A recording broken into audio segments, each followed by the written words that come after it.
So this is heartbreakingly adorable.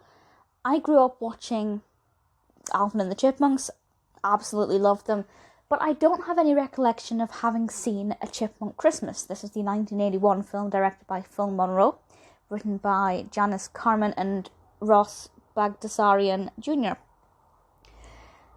I thought I'd watch it. It was only 25 minutes and it's really sweet, but it's actually quite emotional as well. And I kind of wanted to shake Dave Seville at one point. But I will say before I kind of discuss the narrative, spoiler-free, completely spoiler-free, the soundtrack for this is brilliant.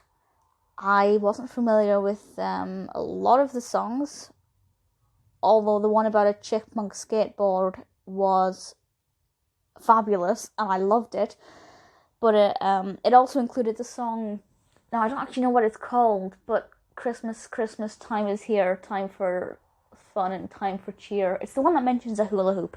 It's in the first CGI Chipmunks film.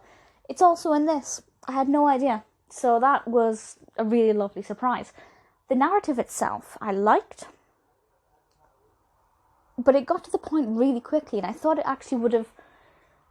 would have been better if they'd told the narrative in a different way. So I will explain what the narrative is, and then I will explain what I mean.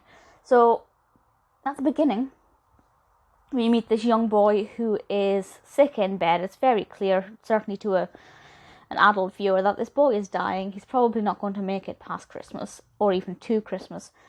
Alvin somehow manages to enter this boy's bedroom, and the boy's just like, oh, hey, Alvin, as if they're best friends and have known each other all their life. Very, very unusual.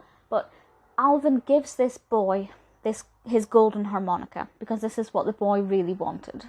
Just, the family couldn't afford to buy one. Alvin gifts it. A very lovely thing to do. And then the Chipmunks find out that they're getting to perform at Carnegie Hall. Alvin is allowed a solo with his harmonica. Dave doesn't know that Alvin has very kindly gifted his harmonica to a sick child. And the rest of the film, the 25 minutes, is Alvin trying to find a way to get a golden harmonica.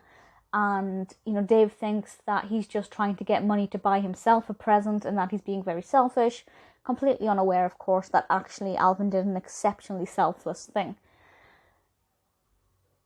Yeah, I mean, the message is nice, but it would have been so much better and so much more powerful if, say for example, Alvin had wanted to buy a golden harmonica, worked hard, raked leaves, or shoveled snow, I guess would have been more appropriate, earned the money, bought this golden harmonica, and then decided at the last minute that actually he'd give it to this boy.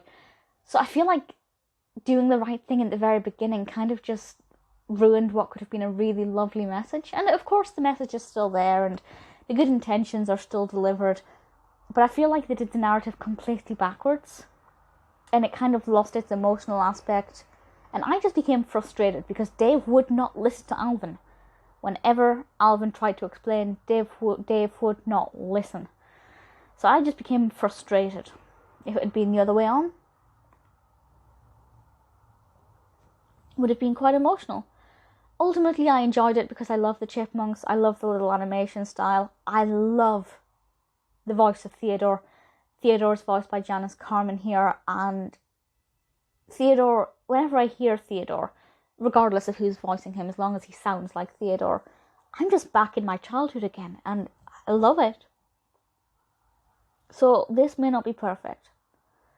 This may not be my favourite Alvin and the Chipmunks short or film or story.